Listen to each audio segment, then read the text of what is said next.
आयुष अपनी कार से घर लौट रहा था। अचानक उसके आगे चलने वाली कार से एक जवान लड़की का एक्सीडेंट हो गया। आयुष ने अपनी कार रोकी, पर वो एक्सीडेंट करने वाला कार को लेकर वहां से भाग गया। उस लड़की के सर और हाथ पे चोट लग गई थी। आयुष ने तुरंत कार में रखे हुए कपड़े से उसके सर और हाथ पर पट्टी बांध दी और उसे कार में बैठाकर हॉस्पिटल लेकर चला गया। आयुष ने उस लड़की से कहा, आप चिंता ना करें, मैं आपको हॉस्पिटल लेके चल रहा हूँ। लड़की ने धीरे से हाथ हिला दिया। हॉस्पिटल में इलाज शुरू हो गया। कुछ देर बाद डॉक्टर ने आयुष को बताया, अब यह पूरी तरह सही है। आप उनके मैं इनका दोस्त हूँ। लड़की वहां पास में लेटी हुई सब सुन रही थी। आयुष उस लड़की के पास पहुंच जाता है। अब आप ठीक हैं? हाँ, मैं अब पूरी तरह से ठीक हूँ। मुझे माफ करना, मेरी वजह से आपको भी परेशानी हुई। अरे मुझे कोई परेशानी नहीं है, बस आप ठीक हो जाइए। वैसे आपका नाम? मेरा नाम अंजलि है, और आपका? मैं हूँ आयुष। ये दुनिया भी अजीब है। कोई चलते राही को ठोकर मारता है और कोई अनजान आकर हमें बचाता है। आप तो बड़ी अच्छी शायरी कर लेती हैं। बस यूं ही कभी कभी। शुक्रिया। अरे हाँ, आपको अपने घर भी तो जाना है। मैं तो चला जाऊंगा, तुम मेरी फिक्र मत करो। आयुष ने जब डॉक्टरों से बात की तो उसे पता चला कि कुछ दिनों के लिए उसे हॉस्पिटल में ही रहना होगा। मिस्टर आयुष, इन्हें पूरे साल भर बीच बीच में अपना चेकअप कराना होगा। कभी कभी ऐसे केस में याददाश्त चले जाने का खतरा होता है। आयुष अंजलि के पास पहुंच गया। आप कहाँ रहती हो, मुझे बताइए ना, मैं आपके घर वालों को इन्फॉर्म कर दूंगा। यहाँ मेरे इतना कहकर वो सोचने लगी। आयुष को बहुत आश्चर्य हुआ और दुख भी हुआ।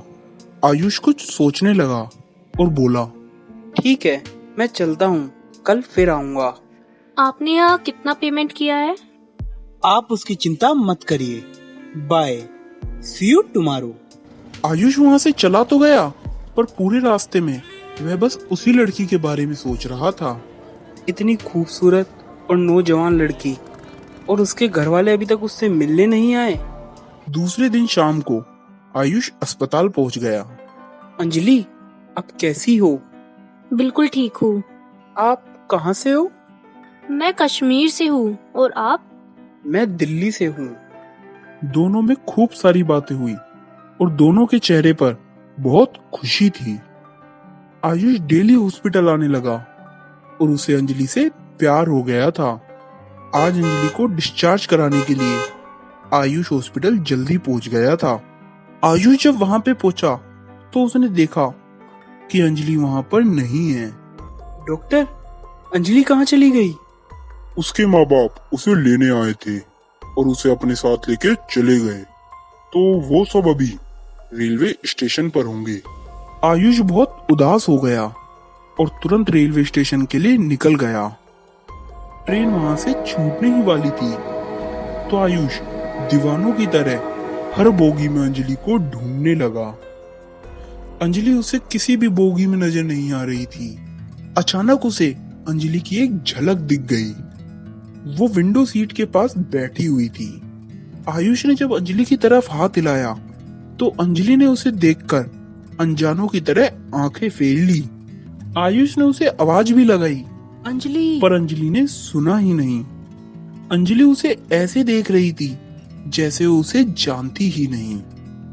ट्रेन सीटी बजाकर आगे की ओर बढ़ने लगी। आयुष दीवानों की तरह ट्रेन के पीछे दौड़ रहा था और अंजलि ने उसे ना पहचानते हुए मुंह फेर लिया और ट्रेन आयुष की अंजलि को लेके चली गई और वो बस दुखी होकर देखता रह गया। तो दोस्तों, ऐसी ही मजेदार कहानी के लिए हमारे चैनल को सब्सक्राइब करना ना भूलें।